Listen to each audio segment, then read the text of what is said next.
마음 편하게 들어주시면 되겠습니다. 제가 하자에 대해서 설명을 드리지만 이제 입주 준비하시는 데 있어서 즐거운 마음으로 준비하셔야 합니다. 네, 너무 아직 이게 저희 아파트 자료는 아니니까 심각하게 들으시기보다는 편한 마음으로 들어주시면 감사하겠습니다.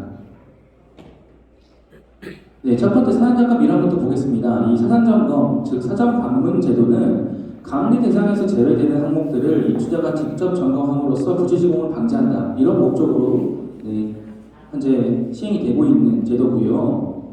이제 뭐 부실 시공이다, 뭐 감리 대상이다 이렇게 하니까 어려우실 수 있지만 간단합니다. 입주하시고 나서 건설사와 입주민 간의 분쟁이 굉장히 많아지고 있습니다. 이제 이사가 들어가고 나면 바닥에 파손이 생겨도 입주인분들이 생활하시면서 파손한 것인지 최초의 시공이 잘못된 것인지 알 수가 없습니다. 이제 이런 문제도 생기고요. 뉴스에서 나온 내용들을 보시면 저와 같은 이제 한 3-4살 된 자녀가 샤워부스에 샤워를 하는데 유리가 깨졌어요. 자파 현상에 의해서 깨졌는데 이게 우리 자녀의 생활 습관이 문제일까요? 처음부터 시공이 잘못된 것일까요? 이걸 증명할 수가 없습니다. 이미 유리는 깨져버렸기 때문이죠. 네, 이런 문제들이 이제 많아지다 보니까 정부에서 이런 제도를 해서 이사 들어가기 전에 입주민들이 집을 한번 꼼꼼하게 볼 수 있도록 해주세요 라는 제도라고 보시면 되겠습니다. 원칙적으로는 이 사전점검 때 하자를 체크하지 못하더라도 이 하자 보수 담보 체류 기간이 있습니다. 이 2년, 3년, 5년, 10년으로 현재 제정이 되어 있고요. 네, 과거에는 이 마감제 항목도 2년이 아니고 1년이었습니다. 그런데 이제 분쟁이 많아지다 보니 2년까지 연장을 해서 진행을 하고 있습니다. 실제로 이제 점검하실 때 보실 내용이 2년 차에 있는 항목이라고 보시면 되고요. 네, 이 2년차 항목이 2년 안에 체크하면 하자 보수를 해주는 것이 좋습니다. 네, 꼭 다 해줄 것만 같죠. 하지만 건설사에서는 이제 저희가 건설사에서 재직하시는 분들 전부 다 아십니다. 네, 입주하셨을 때 하자를 체크해서 접수를 하시면 2년 끝자락이 되기까지 보수를 안 합니다. 그렇게 해도 법적으로는 문제가 없죠. 2년 안에 해준다고 했으니까요. 왜냐하면 1년 안에 해드리면은 그 실리콘이 그 코킹이 또 떨어지게 되면 그 타일이 또 깨지게 되면 한 번 보수할 것을 3번, 4번 보수하는 일이 발생하기 때문에 시간을 계속 끌어서 마지막 2년차 때 한 번 보수 싹 해드리고 도장을 받아갑니다. 이 담보 책임 그 금액을 하자 보조금을 회수해야 되기 때문에 그때 딱 한 번 해드리는 거죠. 이런 것 때문에 이제 사전 방문이 좀 중요하다고 할 수 있겠습니다. 그리고 이제 가운데 보시면 제가 하자 보수 핵심 기간이라고 해서 빨간색 점선으로 표시한 구간이 있습니다. 네, 이 구간이 사전점검이 끝나고 이사를 들어가기 전 사이의 구간인데요. 이 구간이 가장 많은 하자 보수가 이루어지는 시기입니다. 네, 입주가 시작이 되고 나면 실제 우리 아파트를 건축했던 우리 아파트를 지은 협력업체에서 보수를 하는 것이 아니라 이제 QCS 팀이나 AS 팀이 내려와서 관리를 합니다. 그때는 이제 외주 업체가 와서 하죠. 네, 그런 것보다 이 기간에는 실제 우리 아파트를 짓고 있는 업체들이 와서 보수를 하기 때문에 네, 이 기간을 충분히 활용하시면 좋겠습니다. 그리고 두 번째, 전문 업체들이 요즘에 많이 생겨나는데요. 이 업체들이 어떠한 점검을 하느냐 간략하게 한 말씀을 드리고 넘어가겠습니다. 육안으로 보이는 마감재 점검 이외에도 이제 장비들이 많이 활용을 하는데요. 첫 번째 장비가 이제 열화상 카메라입니다. 최근에는 이제 국토교통부에서도 지정을 했죠. 보이지 않는 내부에 있는 단열과 결로 현상에 대해서 점검을 할 때는 이 열화상 카메라를 사용하도록 되어 있습니다. 혹여나 주변 지인분들 중에 이 장비가 있으신 분들은 꼭 빌려가지고 한 번씩 벽을 체크해 보시면 좋을 것 같습니다. 네, 그리고 공기질 측정 같은 경우도 저희가 이제 많이 예민하지 않습니까? 신축은. 네, 이런 부분들도 측정을 다 해드리고요. 그리고 라돈 측정도 해드리는데요. 이 라돈이 굉장히 중요도가 높은 사안입니다. 그리고 라돈 측정기는 직접 구매하지 않으시더라도 지자체에서 대여를 할 수 있도록 정부가 주도를 하고 있습니다. 그러니 기간에 일정이 맞춰서 그냥 임대업체한테 그냥 대여업체한테 들리더라도 이제 큰 비용이 들지 않으니 빌려가지고 꼭 해보시고요. 이 라돈은 대체로 이제 시멘트와 그 화강암 석재에서 나옵니다. 저희가 시멘트를 넣을 때 이제 파쇄석이라고 하는 골재와 이제 물과 시멘트 모래가 섞어서 이렇게 만들지 않습니까? 그 파쇄석에서 많이 발생을 하고요. 이렇게 라돈이 이제 흡연 다음으로 폐암 확률이 가장 발생 확률이 높은 기체인 만큼 꼭 한 번쯤 점검해 보시는 게 좋겠습니다. 바로 사안점검 준비로 가겠습니다. 가장 중요한 내용이죠. 접수 절차와 준비물, 팁까지 이렇게 내용을 준비를 했습니다. 첫 번째 접수 절차는 현장에 가시면 사안점검만 가시면 일단 그날은 키 분출이 안 됩니다. 즉 비밀번호를 알려주거나 이제 집 키를 주는 것이 아니라 그 매니저분이 동행해서 안내를 해주시는데요. 그 매니저분들이 이제 몇 가지 안내사항을 해주십니다. 공통적으로 많이 하는 안내사항이 첫 번째가 입주 일자를 예정 일자를 작성해달라고 하죠. 그런데 이제 온라인이나 이제 저희 유튜브나 이런 데에서 입주 예정 일자를 빠르게 작성을 해야 보수가 빨리 된다고 합니다. 네, 맞는 말입니다. 당연한 거겠죠. 이사를 빨리 가시는 분들이 보수를 먼저 받아야 됩니다. 근데 이제 그걸 들으시고 예정 일자를 더 빠르게 작성하시는 분들이 계십니다. 실제 예정 일자보다 빠르게 적으시는 분들이 계시는데 그렇게 되면 모든 입주민분들이 7월달 첫 주부터 다 입주한다고 해버려요. 저희가 또 7월 입주지 않습니까? 다 입주를 한다고 해버립니다. 그렇게 해버리면 정말 빨리 입주해야 되는 분들이 보수를 못 받으세요. 저희가 이제 같이 살아갈 이웃 주민님만큼 정직하게 작성해 주시길 바라고요. 그리고 다음으로 안내해 주는 두 번째 사항이 이 매니저분들이 아직 우리 집에 시공되지 않은 미시공 항목들을 알려주십니다. 즉 하자 체크할 필요가 없는 항목들이죠. 네. 도난이나 파손의 우려가 있는 제품들입니다. 방충망도 있고요. 주방이나 그리고 욕실에 있는 액세서리들도 있고요. 여러 가지가 있습니다. 이런 걸 안내를 해주시니까 꼭 꼼꼼하게 들으시면 좋겠습니다. 사안점검 기간과 점검 시간이 굉장히 짧습니다. 그런 만큼 꼭 챙겨 들으셔야 되고요. 그렇게 점검을 다 진행하시고 체크리스트 작성해서 제출하시면 되는데요. 그 뒤에 내용은 제가 뒤에 PPT에서 상세하게 다루도록 하겠습니다.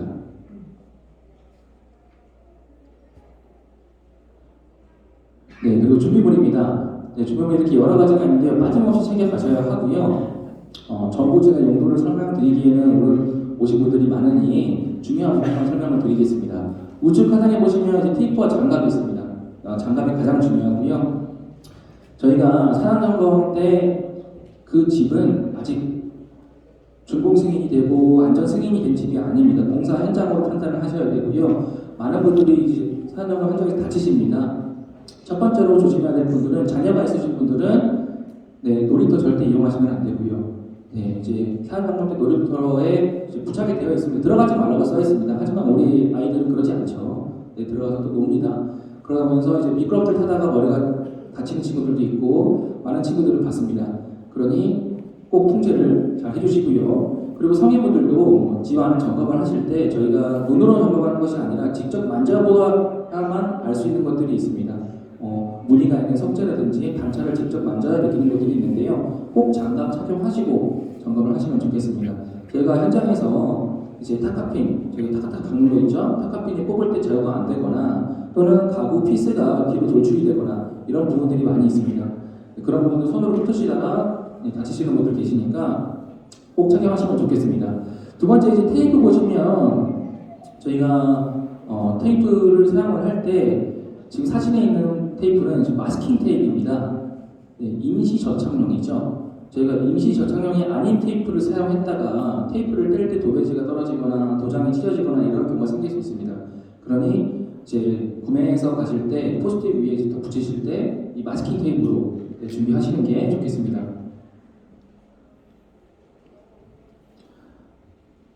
네, 그리고 이렇게 제가 구조로만 설명을 드리면 나중에 점검하실 때 기억이 안 나실 수가 있어서 나중에 출력해서 보시라고 팁들을 정리를 조금 해드렸습니다.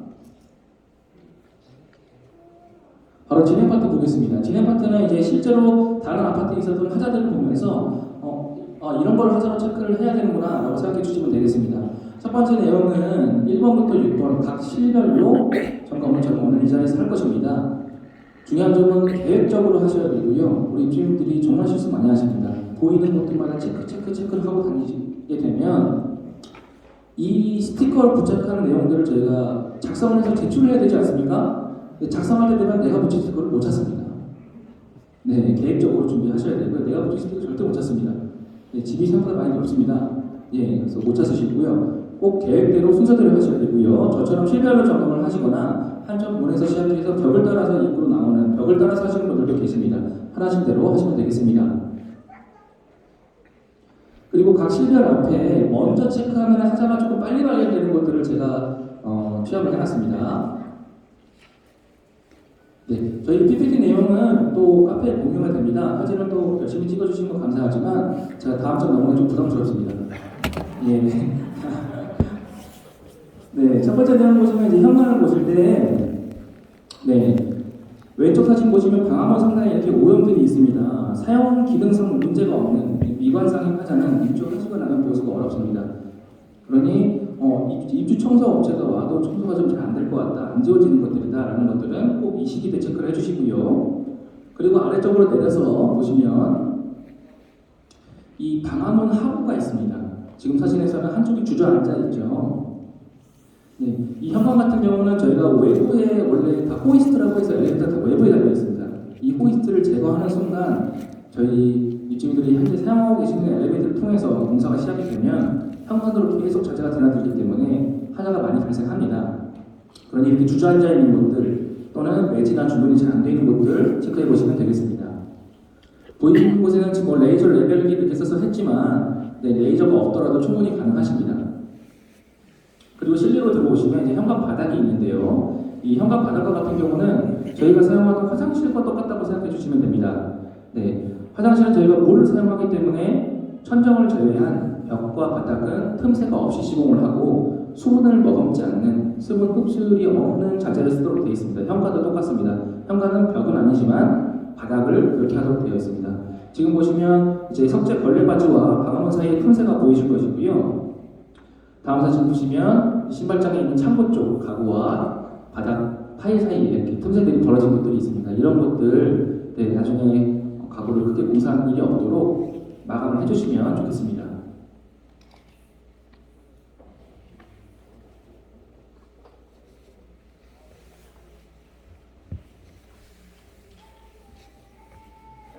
네, 다음 거실 보도록 하겠습니다.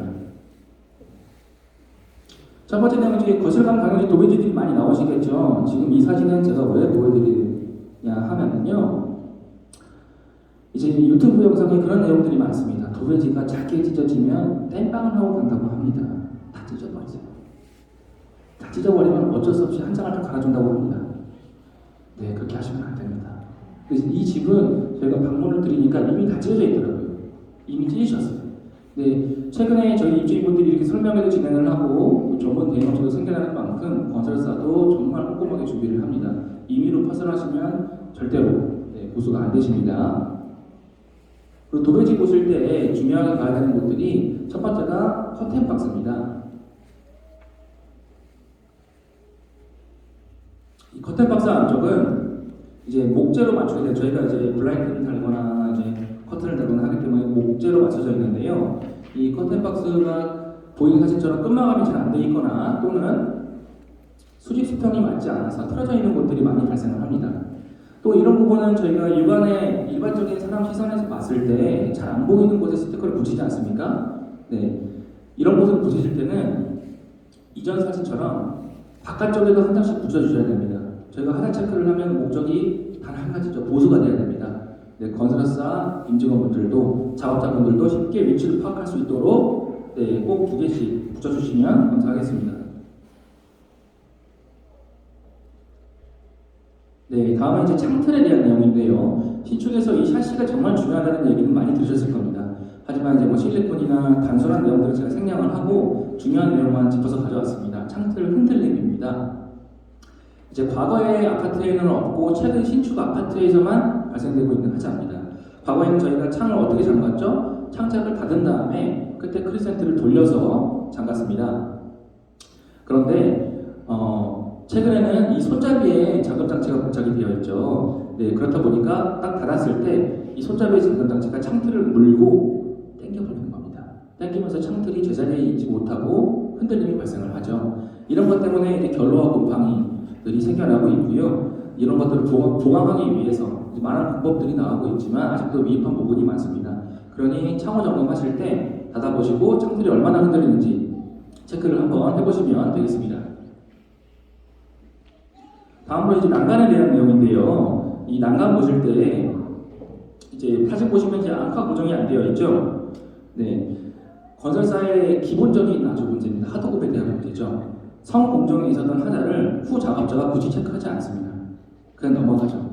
예, 그러니 안전에 관련된 사항들도 그 추정해서 안전하게 되어 있겠지라고 생각하시지 말고 꼭 직접 체크해 보시면 좋겠습니다. 네, 이번 내용은 이제 경미한 내용인데요. 저희 여러 부착물들이 있습니다. 그러면 이런 부착물들을 수리수평 맞는지 체크해 주시면 되겠습니다. 네, 주방 보도록 하겠습니다. 주방에서 가장 중요한 점은 제가 언제나 끈마감을 체크하라고 말씀을 드립니다. 바닥 마루가 들어가야 되는 곳까지 끝까지 잘 들어가 있는지, 그리고 바닥 마루와 주방 가구 틈새, 그리고 주방 상부장과 벽타일 틈새 이런 것들을 보시면 됩니다. 지금 마루와 냉장고 칸 가구의 사이의 틈새고요. 그리고 주방 상부장과 벽타일 사이의 틈새 이런 부분들을 봐주시면 됩니다. 이어서 보여드릴 내용은 상판에 대한 내용인데요. 이 석재 상판이 많이 발생되는 첫 번째 하자가 흔들림입니다. 상판이 하부장과 맞추는 과정이 쉽지 않다 보니까 많이 흔들리는 곳들이 있고요. 그리고 또 최근에 많이 발생되는 더 중요한 하자로는 이 저희 싱크대에 있는 곳입니다. 그래서 싱크대에서 설거지를 하고 이렇게 하고 나면 물이 튀지 않습니까? 이 물이 튀는 것 때문에 이 물이 상판을 타고 과거로 흘러 들어가게 되어 있습니다. 해서 크게 세 가지 방법으로 이거를 예방을 하는데요. 첫 번째는 주방 상판 쪽에 위쪽에 이제 지금 제가 레이저가 좀 잘 안 보이네요. 그 위쪽에 단차를 줘서 물이 넘어가지 않도록 해주는 게 첫 번째 방법이고요. 이런 것들은 일반 그냥 제품으로도 판매를 합니다. 두 번째로는 지금 보이는 사진처럼 우측 사진 보시면 이 상판 하부에 홈이 보이실 겁니다. 그렇죠? 쏙 들어가 있죠, 안으로. 이 홈을 이제 물끊기 홈이라고 해서 물이 흘러다 넘쳐서 넘어오더라도 가구 안쪽으로 스며들지 않고 바닥으로 뚝뚝 맺혀서 떨어지도록 해주는 겁니다. 이 두 번째 방법이고요. 이 첫 번째, 두 번째가 안 되어 있다면 상판 하부 쪽에 꼭 실리콘 시공을 하셔야 됩니다. 그래야 가구 이음부에 단면으로 스며들지 않는 그런 하자를 예방할 수가 있습니다. 가구 단면부로 스며들 경우에는 일반적으로 저희가 밖에서 구매하는 가구들은 단면부가 마감이 다 되어 있습니다. 하지만 이제 대량으로 공급을 하는 아파트 가구 같은 경우는 이 파티클 보드가 들어올 때 단면이 마감이 잘 안 된 상태에서 들어오는 아파트가 정말 많습니다. 그러니 그 단면부에 물이 들어가지 않도록 이 세 가지를 체크해 주시면 좋겠습니다. 네, 다음도 창에 대한 내용인데요. 왼쪽 보시면 이제 창을 그 용접하는 부위가 제품이 들어올 때부터 이렇게 깨져 있죠. 이 샤시가 정말 중요한 하자인 이유 중에 또 한 가지가 보수가 굉장히 오래 걸립니다. 저희가 단열재부터 시작해서 도배지, 걸레바지 다 금방 보수가 가능할 만큼 여분의 자재를 창고에 보관을 하고 있습니다. 건설사는. 하지만 이 창호 같은 경우는 각 집에 각 위치에 있는 창호가 끝이에요. 즉 여분의 자재가 없기 때문에 하자가 발생이 하면 그 새로 발주를 넣어서 나와서 설치하기까지 약 한 달에서 두 달 이상의 시간이 소요가 됩니다. 그러니 입주하시고 나서 이제 신축 아파트 때 테이프 붙이고 사는 그런 일이 없도록 사용 점검 때 샤시만큼은 창호만큼은 꼼꼼하게 봐주시면 좋겠습니다. 그리고 이번 내용은 이제 주방 하부에 있는 둘레기가 보이실 겁니다. 하자 사항은 아니나 이제 우레일이 필요한 사항이죠. 커버가 없는 아파트들이 있습니다. 신축에도 커버 없는 곳 많이 있습니다.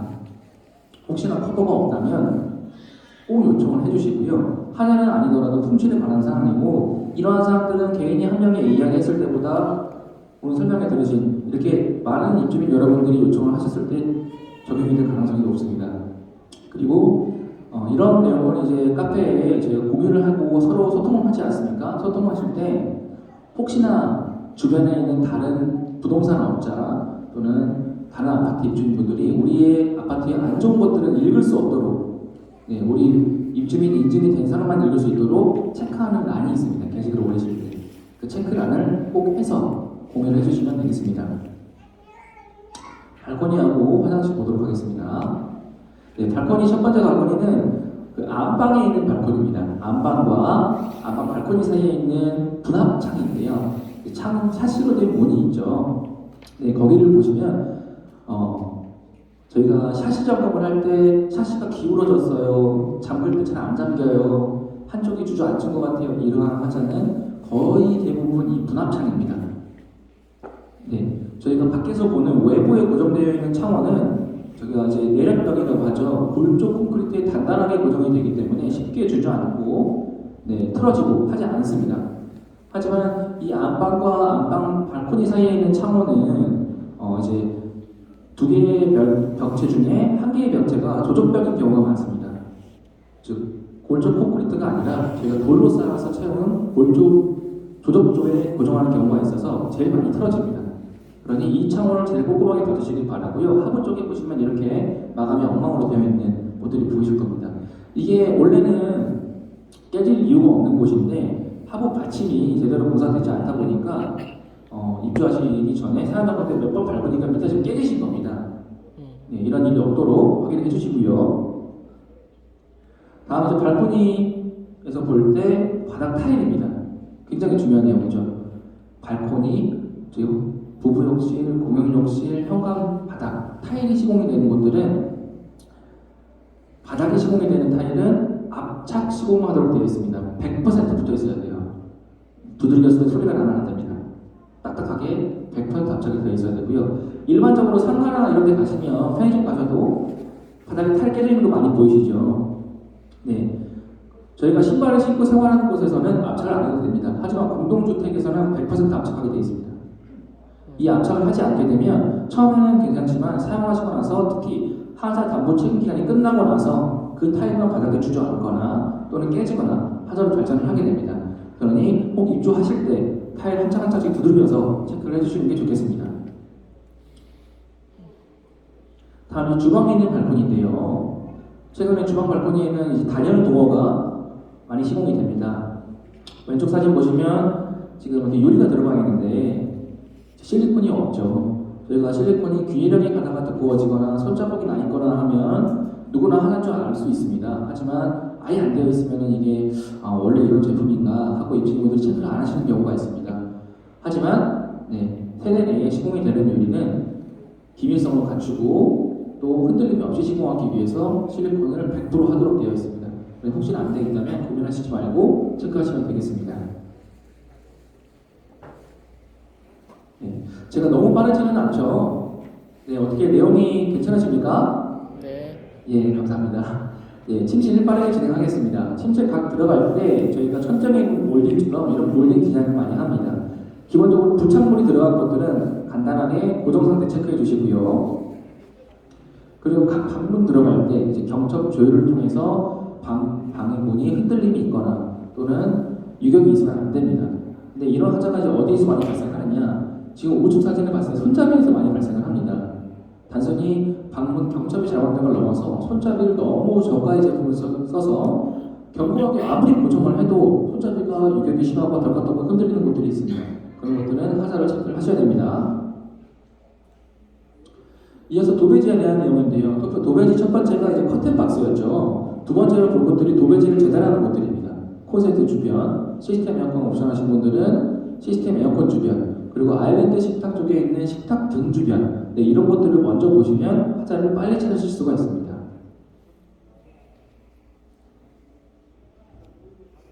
욕실도 굉장히 중요한 부분이죠. 제가 아까 전에 주비몰에서 장갑 끼고 점검하라고 말씀을 드렸죠. 지금 왼쪽 사진 보시면 이 석재가 완전히 절반으로 깨진 돌입니다. 완전히 깨진 돌을 붙여놓은 겁니다. 근데 저희가 사진으로 확대해서 보더라도 확인이 안 될 만큼 아주 잘 붙여놓으셨죠. 이런 것들은 육안으로 보기는 어렵습니다. 꼭 장갑 착용하시고 손으로 점검하시고요. 마블이나 무늬가 있는 석재를 보실 때는 손으로 점검을 하시는 게 빠릅니다. 다음 욕조 마감입니다. 욕조 주변부 지금 마감이 잘못되어 있는 상황입니다. 백시멘트 마감도 엉망으로 되어 있고요. 다음 사진 보시면 정상적으로 마감이 되어 있는 사진을 볼 수 있습니다. 그리고 정상 마감 사진을 보실 때 중요하게 보셔야 될 부분은 이 욕조 앞판에 바닥 타일 사이에 연결되는 곳들이 흰색 실리콘이 되어 있죠. 여기 실리콘 되어 있어야 됩니다. 여기 실리콘을 안 하는 몇몇 현장들이 있습니다. 근데 여기에 실리콘을 건설사에서 왜 안 하느냐? 여기에 실리콘을 하게 되면 곰팡이가 많이 발생할 수 있습니다. 그래서 건설사에서 2년 차에 맞춰서 계속 실리콘을 갈아줘야 되기 때문에 안 하는 겁니다. 하지만 실리콘 위에 곰팡이가 생기는 것이 더 좋은 현상이고요. 여기에 실리콘을 하지 않게 되면 이 욕조 제품을 써보신 분들은 아실 겁니다. 발을 살짝 밀었을 때 욕조가 안으로 살짝 들어갑니다. 즉 탄성이 있는 제품이에요. 탄성이 있는 제품과 바닥 타일과 110m 줄로는 탄성이 전혀 없죠. 네, 시멘트와 타일은 탄성이 없습니다. 탄성이 없는 것과 있는 자재를 부착시키게 되면 금방 떨어집니다. 그리고 이 사이가 떨어지게 되면 이제 욕조 바닥 쪽에 안쪽에서 곰팡이가 생기겠죠. 그렇게 되면 이제 보수가 더 힘들어집니다. 그래서 실리콘 위에 생기는 것이 더 좋은 마감이고요. 이 백시멘트라는 것이 재료의 성질로 봤을 때 초기에 입주했을 때는 긁어내기가 편합니다. 줄눈이 긁어내기가 편한데 시간이 지나고 5년이 지나고 7년이 지나고 나면 이 백시멘트가 단단하게 굳어서 긁어지지도 않습니다. 그 상태에서는 그 곰팡이를 제거할 수가 없겠죠. 그러니 꼭 실리콘 확인하시고 하면 되겠습니다. 다음 수전입니다. 욕실에 수전 3개 있죠. 세면대 뒤에 하나 있고요. 샤워부스 뒤에 하나 있고 그리고 자변기 뒤에 있습니다. 수전 마감 보이는 사진처럼 캡을 씌워도 물이 들어가게 되어 있지 않는지 재단이 잘 되었는지 체크해 보시면 되겠습니다. 다음 이제 제가 현관 말씀드릴 때 말씀드렸죠. 욕실은 바닥과 벽이 밀실하게 틈새가 없도록 시공이 되어야 됩니다. 지금 사진 보시면 젤다이 하부 쪽이 이런 하자가 많이 발생합니다. 틈새들이 벌어져 있죠. 이어서 말씀드리면 이제 이 친구들이 많이 걱정하시는 내용이 누수에 관련된 내용입니다. 그런데 이제 비트 공간에서 물이 생겨서 우리 집으로 흘러 들어오거나 외벽에서 타고 흘러 들어오거나 이런 누수는 전문가들도 보기 힘듭니다. 신축에서 가장 많이 발생되는 누수는 지금 사진처럼 욕실 천장의 전방부를 열어보시면 됩니다.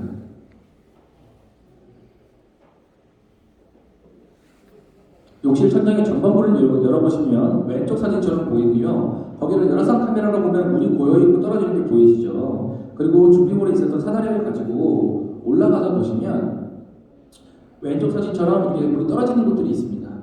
배관 조임이 잘 안 돼서 떨어지는 것인데요. 위에 세대가 물을 사용해서 점검을 하고 나면 저희가 점검이 쉽겠지만 그렇지 않은 경우가 있습니다. 그래서 팁을 드리면 오른쪽에 있는 사진처럼 이 천장 판넬 바닥에 물이 말랐던 흔적이 있는지를 보시면 됩니다. 혹시나 조금이라도 말랐던 물이 고여있던 흔적이 있으면 꼭 체크를 해서 보수 요청을 하셔야 되고요. 이런 하자들은 일찍 발견하게 되면 큰 하자가 아니지만 시간이 지나서 물이 고이고 침실로 넘어가게 되면 이제 그 집을 침수세대라고 부릅니다. 침수세대가 되면 안 되겠죠. 그러니 꼭 확인해 보시면 좋겠습니다. 발코니와 동일한 내용입니다. 욕실도 바닥 타일 붙어 있는 거 확인해 주셔야 되고요. 이제 욕실에서 이제 마지막 부분을 가고 있는데 각 욕실에 이제 부착물들이 있습니다. 좌변기 있고요, 세면대 있고, 샤워부스 유리문 있고, 수건거리 있고 많이 있습니다. 이런 것들 고정 상태 확실하게 체크해 보셔야 하고 일체의 흔들림이 없어야 됩니다. 없어야 되고요. 이 제가 좌변기를 가져온 이유는 그 좌변기 점검하실 때 이제 건장한 성인 남성분들이 특히 아래쪽에서 위쪽으로 이렇게 들어가지고 좌변기를 들어버리면 고정되어 있는 좌변기가 뜯어집니다. 그렇게 점검하시면 안 되고요. 살짝으로 옆으로 밀어서 저희가 사용하는 데 문제가 없는지까지만 점검을 해주시면 되겠습니다. 최근에는 이제 발생되는 이제 일부 하자로는 오늘은 못 들고 왔지만 오른쪽 사진에 보시면 세면대가 보이실 겁니다. 이 세면대 기울기도 체크해 주시면 좋습니다. 세면대가 앞쪽으로 내려와서 물건 올렸을 때 앞쪽으로 쓰러지는 세대들이 있습니다. 그런 부분도 체크해 주시면 좋겠습니다. 마지막 체크리스트 보겠습니다. 체크리스트 보실 때 바로 예시 사진을 먼저 보여드리면 지금 사진을 먼저 보겠습니다. 가장 위쪽에 동 호스 밑에 있는 부분이 어떤 부분이냐면 공통 하자입니다. 저희가 도배지를 체크할 때도 한 판을 봤는데 그 안에 하자가 7개가 있습니다. 그러면 7개를 다 체크하실 필요 없습니다. 교체해달라고 하시는 게 빠릅니다. 하자가 적게 나오고 이 아파트는 정말 품질이 좋군요 하는 아파트가 평균적으로 50개에서 60개가 나옵니다. 하자 건수가 50개에서 60건 나오고요. 이제 조금 이제 사회적으로 이슈가 되고 뉴스에 나오고 하는 아파트들이 150건 이상이 나옵니다. 즉, 50개, 60개 기준으로 점검을 하더라도 이렇게 잘잘잘잘한 걸 하시면 당연히 150, 200개까지 갑니다. 근데 그렇게 체크하시기보다는 이제 중요한 것들 또 묶을 수 있는 것들은 묶어서 체크를 해주시면 좋겠습니다. 그리고 아래쪽에 내용 보시면 이제 첫 번째가 실 위치가 있고요. 두 번째가 번호가 있습니다. 1, 2, 3, 4, 5, 6, 7, 8, 9, 10 번호가 있는데요. 우리 입주민분들이 가장 많이 하는 실수죠.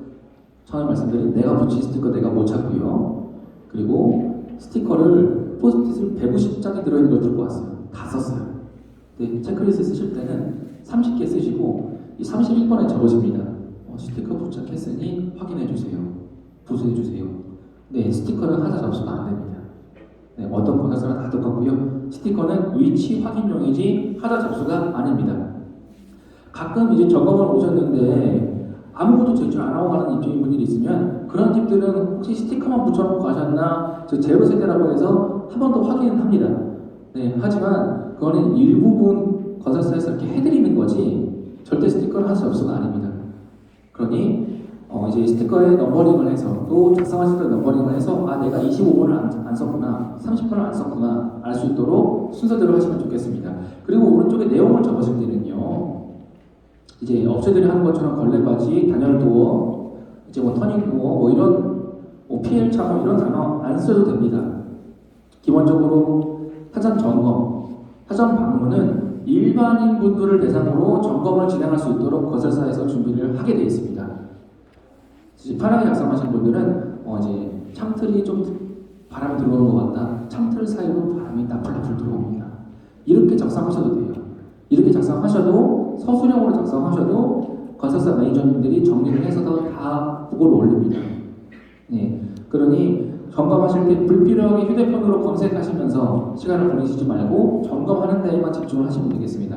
모든 물건, 모든 벽면을 직접 사용하실 때처럼 만져보시고 하시면 되겠습니다.